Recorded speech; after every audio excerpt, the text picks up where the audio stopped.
América Portuguesa ou Brasil Colônia, continuidade do ciclo do ouro na região das Minas Gerais. Essa nova etapa, essa nova fase no processo de colonização da América por Portugal, pelos portugueses.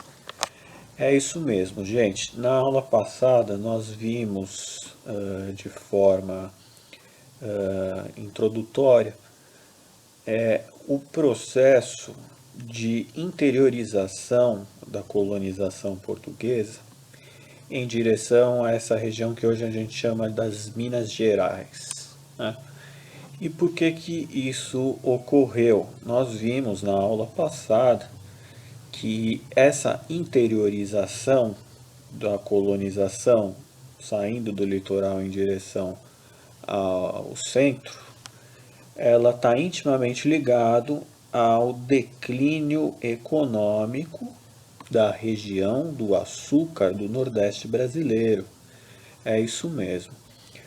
Nós vimos que a colonização portuguesa ela se inicia pelo Nordeste, pela região da Bahia, de Pernambuco, e essa colonização ela se deu através da plantação do açúcar, do cultivo do açúcar, com a mão de obra africana, e isso tornou a região do Nordeste o principal motor econômico da colônia portuguesa aqui na América, né?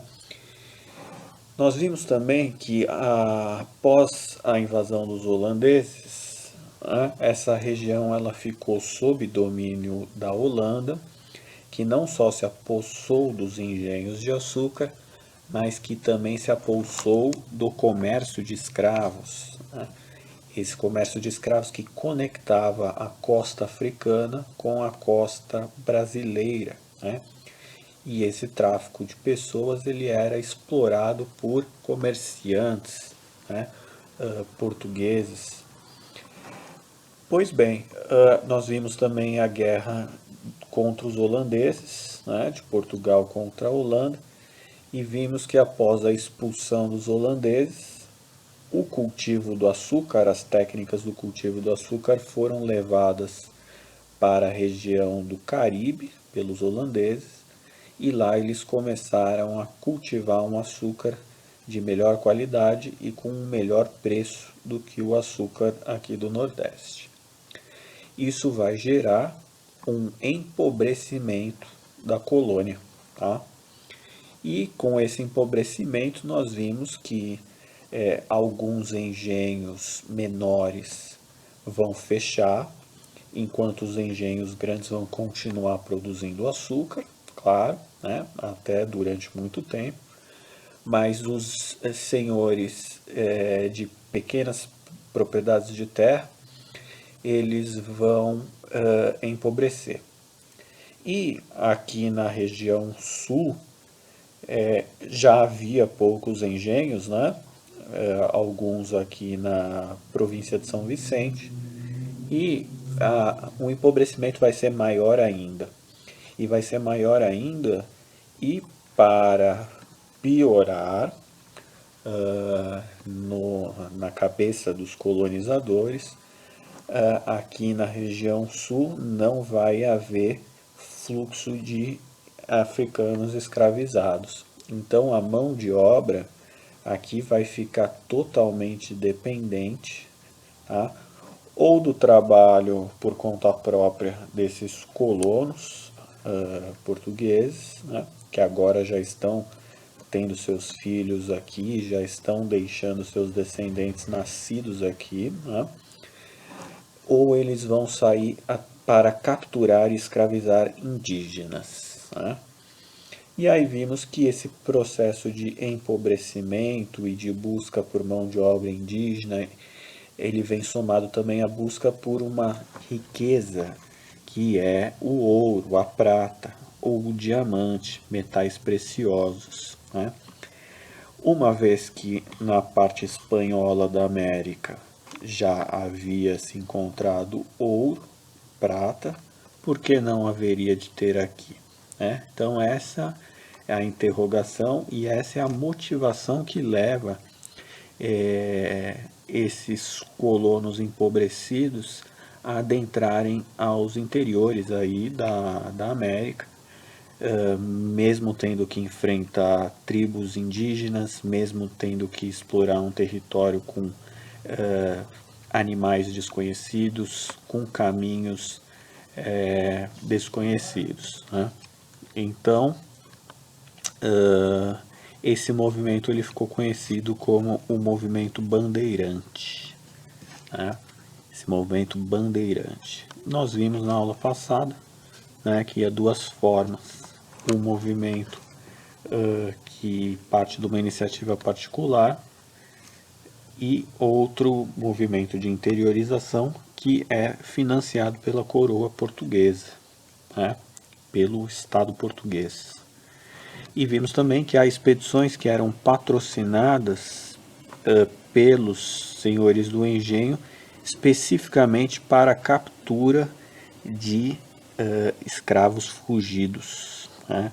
Lembrando que depois que os holandeses foram expulsos e com o empobrecimento da colônia, o clima social ficou favorável às fugas e às revoltas de escravos, né?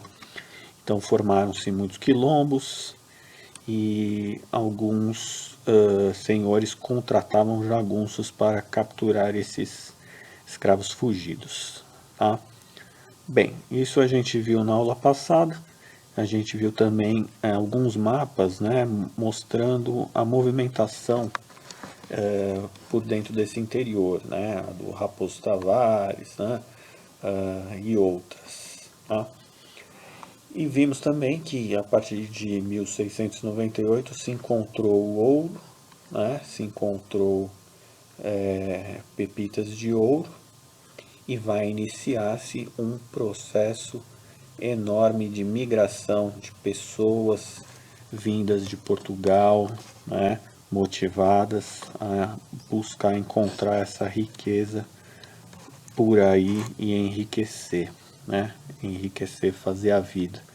Então, a partir de 1700 até 1750, 60, né, por 60, 70 anos, população aqui da colônia vai aumentar demais, vai crescer muito, muito, muito, tá? E é claro que quando cresce a população de um lugar, automaticamente crescem também os conflitos sociais, né? E conforme aumenta a população, aumenta também a demanda por atividades, por trabalho, né? Muita gente concentrada num lugar, tá?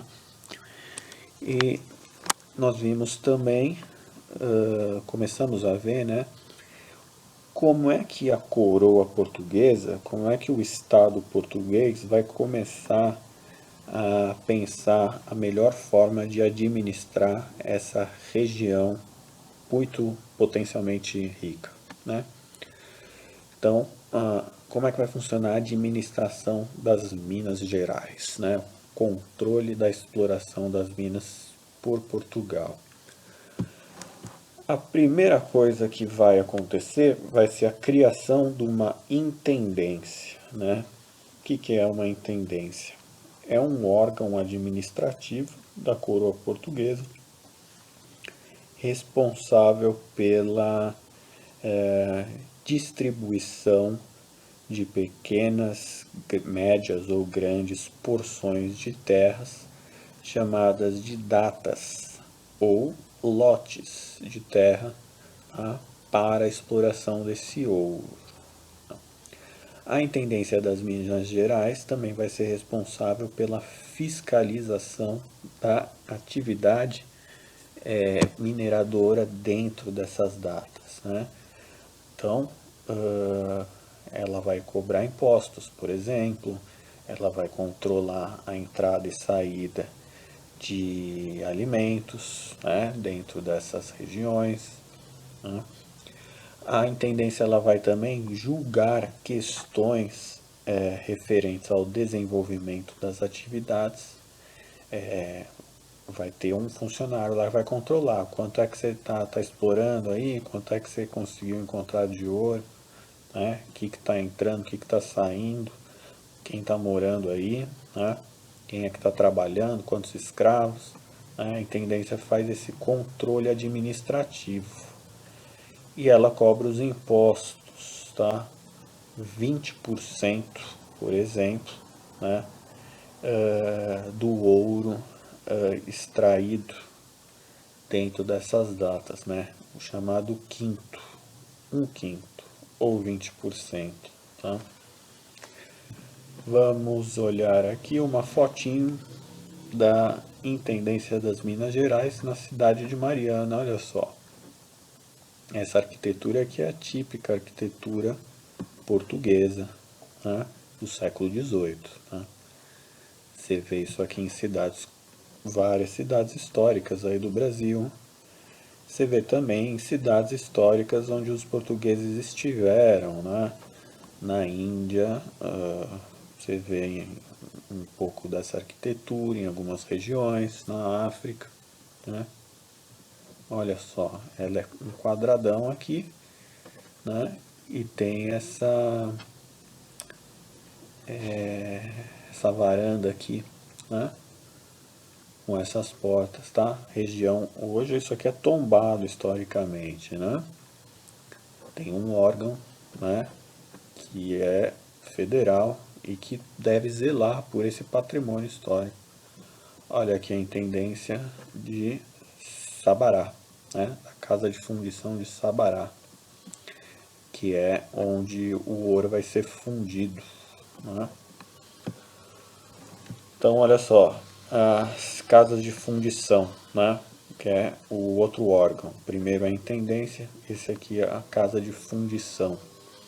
A casa de fundição vai ter como objetivo, criadas a partir de 1720, infundir o ouro, transformar esse ouro, todo recolhido ali, em barras.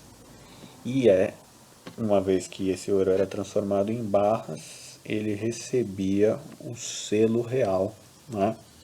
Ou seja, significava que aquele ouro tinha valor, era autorizado pela coroa, estava legitimado, podia ser trocado, né? Era testado que era um ouro legal, né? Se não tivesse o selo, ele não tinha valor, tá? Perdia o seu valor, né? É uma forma da coroa controlar, né, a atividade econômica ali. Então essa é a função da casa de fundição, ok? Olha aqui como é que funcionava o forno, né, da casa de fundição. Aqui eram transformados em barras, né? Esse ouro, olha aqui a balança para pesar, né? Fazer a medição do ouro, né?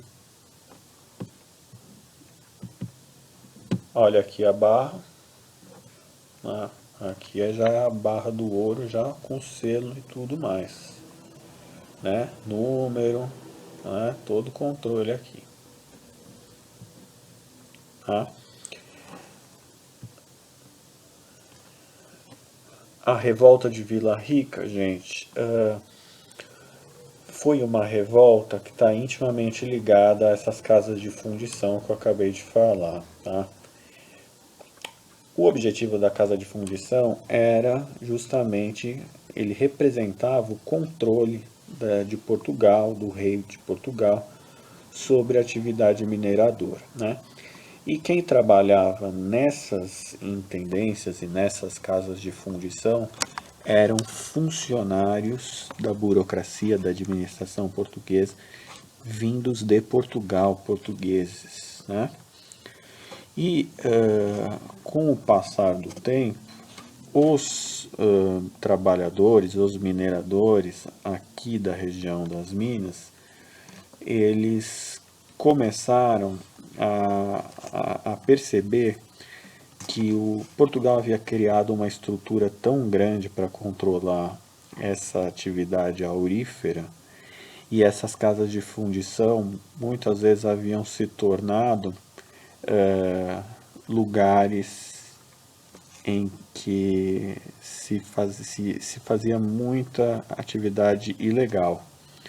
Ou seja, muitos dos mineradores passaram a acusar as casas de fundição de surrupiar, né, nas contas, na transformação nas barras, nas medições, de surrupiar o ouro, né, uma parte desse ouro, e ainda assim cobrar impostos gigantescos dos donos, né, dessas datas, desses lotes de terra. Então isso começou a criar um conflito entre mineradores e as casas de fundição, né? As casas de fundição representando a burocracia portuguesa e os mineradores, os proprietários das terras, dos lotes de terra, né? E aí vai ocorrer um episódio em 1720, onde os donos dessas grandes lavras de terra, eles vão reunir seus escravos ali, né? Reunir alguns trabalhadores e vão protestar, exigir do governador da província de Vila Rica, né, a acabar com a corrupção e a reduzir a cobrança de impostos, né?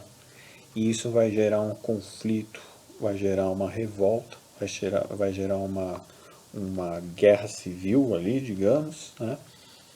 E posteriormente essa revolta, a notícia dessa revolta vai chegar em Portugal, e Portugal, né, vai enviar reforços e vai autorizar o governador da Vila Rica a usar da força para conter esses revoltosos.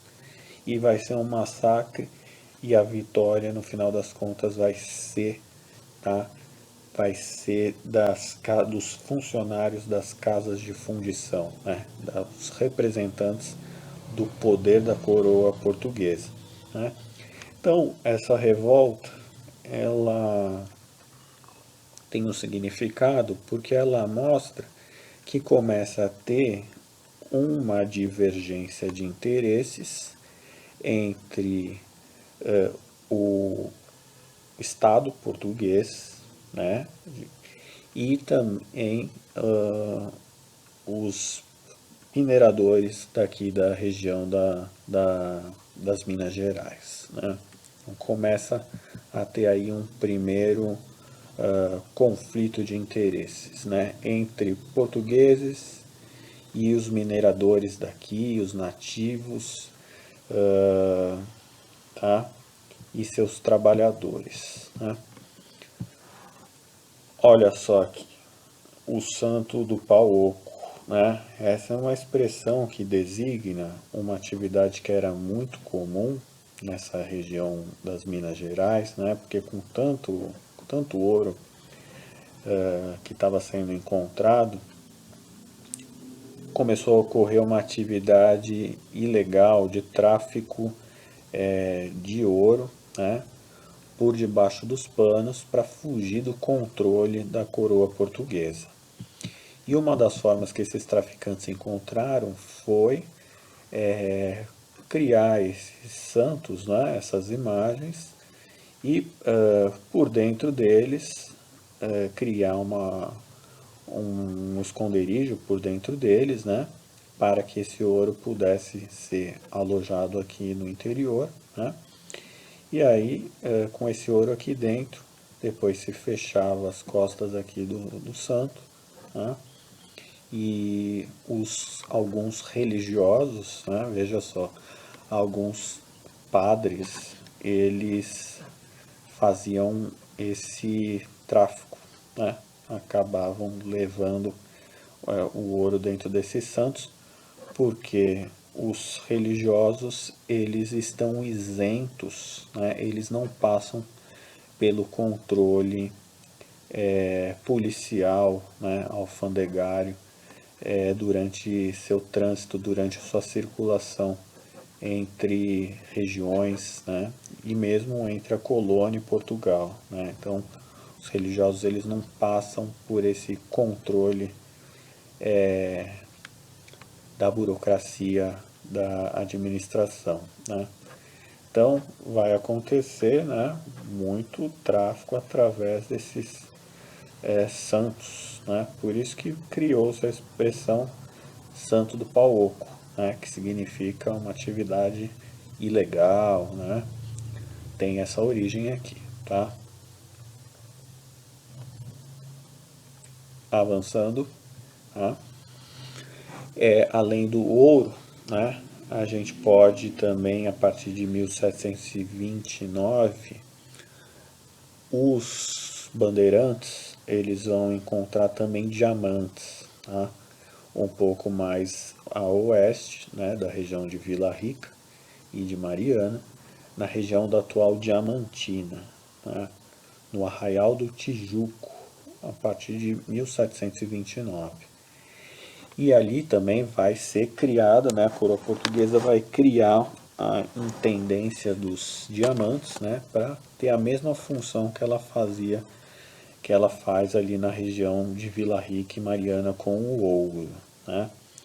Inicialmente ela até vai entregar o controle, o Estado português vai entregar a iniciativa para particulares, tá? Mas logo em 1771 ela vai assumir o controle direto através dessa intendência dos diamantes, né? É um órgão poderosíssimo, né? Quer ver a fotinha? Olha aqui, né? Que é o prédio, né, da intendência dos diamantes, a região da Diamantina, a atual Diamantina. Aqui concentrava os funcionários, né, aqui a burocracia, os administradores, né, os representantes do Estado português aqui, tá?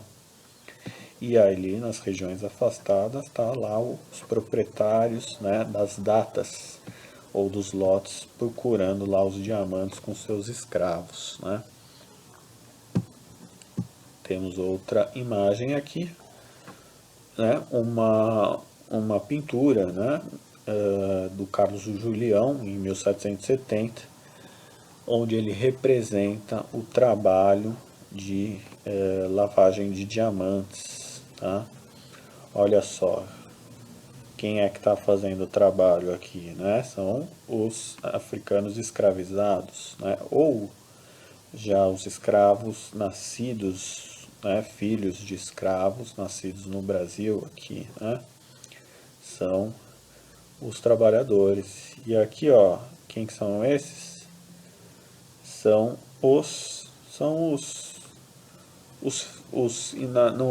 Na região lá do Nordeste a gente chama os feitores, né, que são os caras que vigiam o trabalho dos escravos.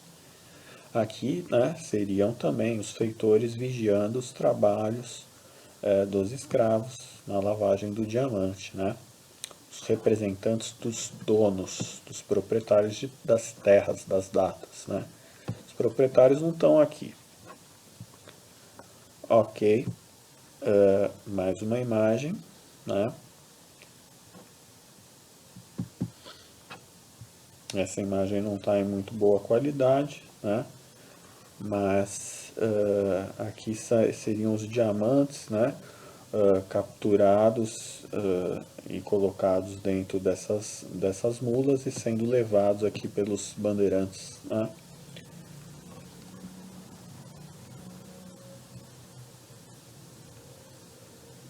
A Sociedade do Ouro, né. Outra etapa aqui do nosso estudo, tá? Essa aqui a gente vai fazer numa aula separada.